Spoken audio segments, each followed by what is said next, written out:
L'Iran menace de détruire le porte-avions américain USS Abraham Lincoln. Le porte-avions Abraham Lincoln a été envoyé avec tout son groupe de combat vers le Moyen-Orient. Face à ce déploiement, les autorités iraniennes, en particulier le corps des gardiens de la révolution islamique, ont haussé le ton et ils ont été extrêmement clairs. Si le porte américain est perçu comme une menace ou une agression, ils affirment pouvoir le couler. Tout simplement, donc, ils vont couler le navire. Lui et toute son escorte, donc tout ce qu'il y a dessus. Pas demain, pas après des négociations, mais rapidement, violemment et immédiatement dès que le porte-avions va entrer dans un espace ligne rouge.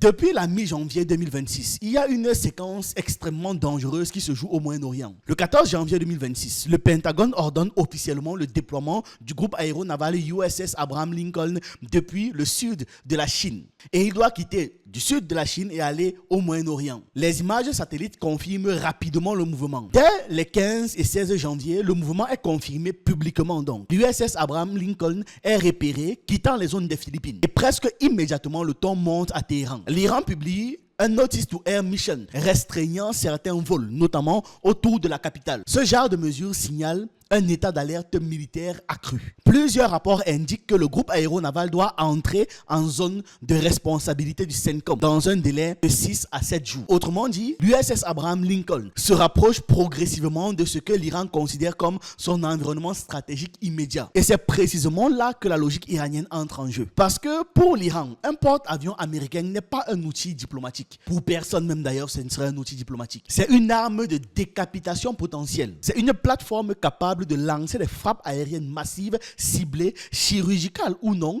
contre les infrastructures militaires, politiques, énergétiques, voire même civiles de l'Iran. Et l'histoire a appris au monde, et aussi à Téhéran, que les États-Unis n'ont jamais hésité à utiliser ce type de moyens lorsqu'ils estiment que le rapport de force leur est favorable. Donc, quand les États-Unis se sentent en supériorité, en force, en incapacité d'être touchés, ils se permettent tout et n'importe quoi, même détruire des pays entiers. À partir de ce moment-là, le discours iranien a donc changé de registre. On ne parle plus de simple mise en garde. On parle d'une menace claire. Le 24 janvier 2026 marque donc un tournant. Les responsables du corps des gardiens de la révolution islamique affirment que l'USS Abraham Lincoln entre dans ce qu'ils appellent leur cours arrière stratégique. Le porte-avions pourrait être coulé en quelques minutes. Cette déclaration s'inscrivent dans une doctrine iranienne claire. Ne jamais laisser croire que la première frappe américaine serait une conséquence immédiate. L'Iran sait qu'il ne peut pas rivaliser avec les États-Unis sur le plan naval global. Mais il mise sur une autre logique. La saturation, la vitesse, la surprise et le coût politique colossal que ça représenterait, la destruction, voire même l'endommagement grave d'un porte-avions américain. Au soir du 25 janvier 2026,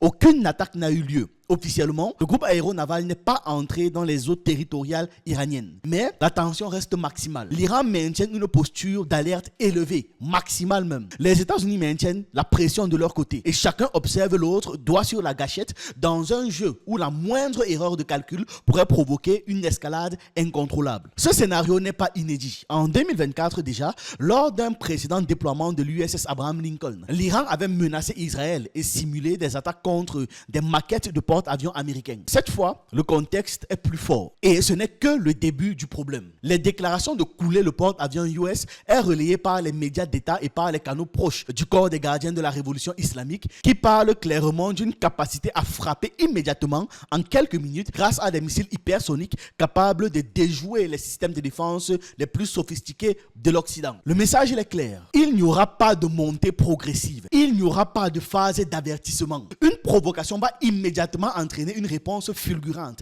massive et irréversible. C'est ce que l'Iran dit. En gros, ils ne vont pas doser petit à petit et puis voir comment les choses évoluent. Non. Dès qu'ils vont traverser la ligne rouge, l'Iran va déployer tout son arsenal disponible au même moment. L'idée, c'est de frapper pour anéantir et non pas de donner même la moindre possibilité aux États-Unis de pouvoir s'en sortir. Un officier iranien résume la doctrine en une phrase glaçante. Toute attaque limitée, illimitée, chirurgicale ou cinétique sera traitée comme une guerre totale contre nous. parlant de l'Iran. Autrement dit, l'Iran refuse la logique occidentale de frappe contrôlée. Ça n'existe pas chez eux. Frappe contrôlée, quoi. Vous frappez qui? Pourquoi? Vous avez quel droit? Ils n'entendent pas ça. Dans la vision iranienne, il n'existe pas de petite guerre. Point. Toute agression est existentielle, donc appelle une riposte maximale. Mieux tout le monde perd. Ce discours est renforcé par une posture militaire visible. L'armée rappelle que ses forces sont en état d'alerte en fait, avec un doigt sur la détente. Les cibles mentionnées ne sont pas choisies au hasard. Les F-35 embarqués sur le porte-avions, les bombardiers stratégiques B-52, les navires d'escorte et bien sûr le porte-avions lui-même. Le message est donc double. L'Iran sait ce que les États-Unis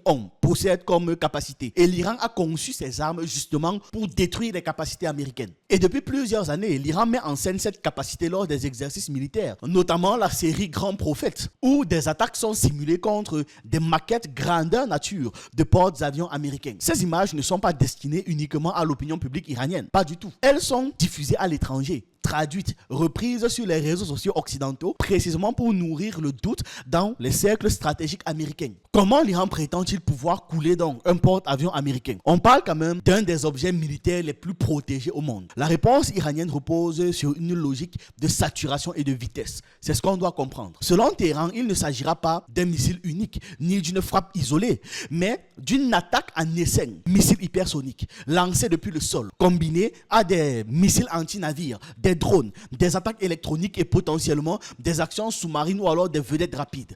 L'idée, comme j'ai dit, c'est de déployer tout. Ce qui passe est passé. L'objectif ne sera pas de percer chaque couche de la défense, mais de submerger les systèmes américains en fait. Les groupes aéronavals américains reposent sur une défense en profondeur. Détection lointaine, interception aérienne, anti-missiles, brouillage électronique et j'en passe. Mais cette architecture a une faiblesse structurelle. Elle est conçue pour gérer des menaces multiples, pas des menaces infinies. L'Iran mise donc sur le nombre, la simultanéité et la difficulté à intercepter des cibles hypersoniques capables de manœuvrer en phase terminale. Il s'agit de changer de position en phase terminale. D'ailleurs, le cœur de cette stratégie trouve un nom devenu central dans la communication iranienne. C'est les Fatah 1, présenté comme un missile hypersonique capable d'atteindre des vitesses comprises entre Mach 13 et Mach 15, donc 15 fois la vitesse du son, avec une portée d'environ 1,4 km. Le Fatah 1 serait doté d'une tête manœuvrable capable de changer de direction en plein vol. Cette capacité rend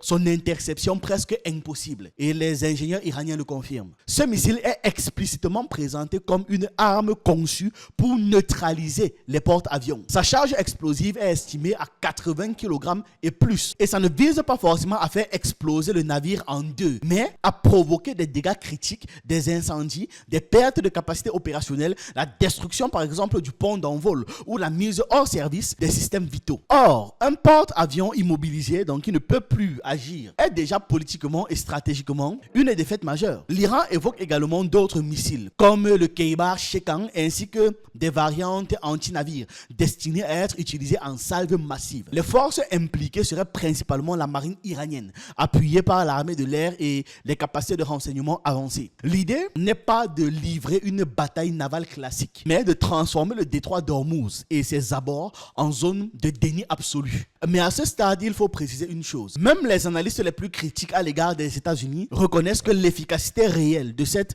capacité face au groupe aéronaval américain, ça reste débattu, c'est compliqué. Les tests iraniens sont réels, les missiles sont réels, ça existe, mais leur performance en conditions de combat réelles face à des contre-mesures avancées états-uniennes, ça demeure incertain. Et c'est précisément là que se joue l'essentiel en fait. La stratégie iranienne ne repose pas uniquement sur la certitude de la victoire militaire, elle repose sur le risque. Le simple fait qu'il existe une probabilité crédible de perte américaine massive suffit à modifier les calculs de Washington ou alors à les faire reculer encore un peu. Car perdre un porte-avions, ou même subir des pertes significatives, ça aura un impact politique, médiatique et psychologique colossal sur les États-Unis. Autrement dit, l'Iran ne cherche pas nécessairement à gagner une guerre navale. Il cherche à rendre la guerre inacceptable pour l'adversaire. C'est ça l'idée. Donc, c'est pour ça que l'USS Abraham Lincoln n'a pas encore traversé la ligne rouge. Parce que les conséquences politiques en cas de sérieux endommagement du porte-avions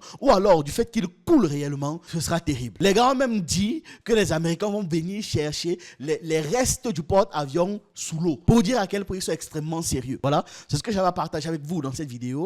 Abonnez-vous, likez et partagez. On se retrouve une prochaine fois.